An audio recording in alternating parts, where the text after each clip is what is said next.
Tirada pre.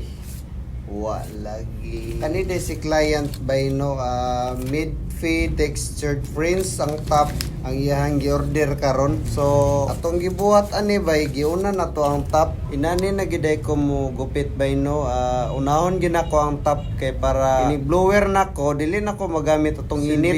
Bugnaw na lang ang hangin akong gamiton ba. Silbi pang tanggal na lang bitaw sa mga buhok nga putol. So tagaod po ini gupit nako sa kilid. Tagaod po mauga na ang sa babaw niya. Una din akong gibuhat by no Silvi. Ako pa tong gitupong ang bangs niya. Tapos ako ang gibahin, giklipan nako kay atuan ni siyang i-friends. So pag friends po na to siyang atubangan by no, mas nindot gani unta gamiton tong feeder razor. Kaso kay wala man ta ato, kanina lang akong ginagamit ning sudlay nga naay blade. Nantigog yapon kay paggamit ani bay kay og imuha na siyang idot, mapahak yapon na siya, imuha ra siyang ipahapaw. Sama niya akong gibuhat by inani good. Human din nato siyang atubangan no, magkuha tag base diri sa tunga para mauni ato ang sundon sa katas-on sa iyahang babaw. Human po nato sa base diri na punta sa pikas kilid niya, isika kilid ba. Kung matupong na nato siya tanan bay, atuan na din na siyang i-texturize dayon. Human na po na atuan na po din siyang bluiran para matanggal tong mga pinutol nga buhok. Ay na dayon ta magsugod sa kilid. Diri sa kilid bay magbis gyapon ta sa 1.5. Sama gyapon sa atong naandan nga base. Mid-feed ni ang order sa atong client. Ang kahabog ani 3x4 ra gyapon. So diri no magamit din tag trimmer. Una na to i-line up ni ang iyahang timple dayon ay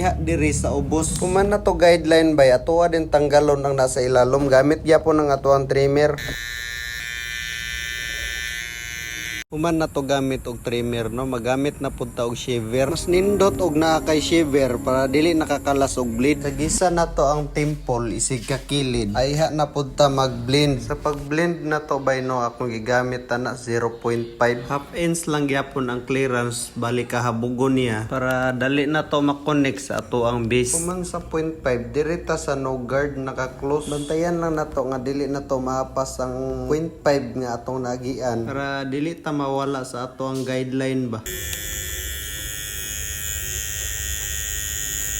Sunod na to ang number 1 nga guide by ang katong ibabaw sa 0.5 mauto ato ang agian pero dili na to ipaabot sa base na to nga 1.5.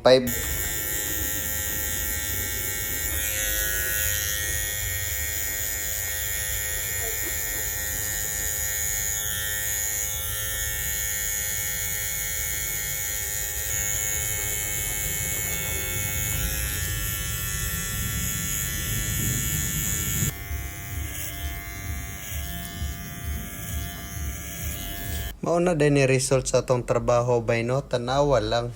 Gusto mong gupit, ibang usod man.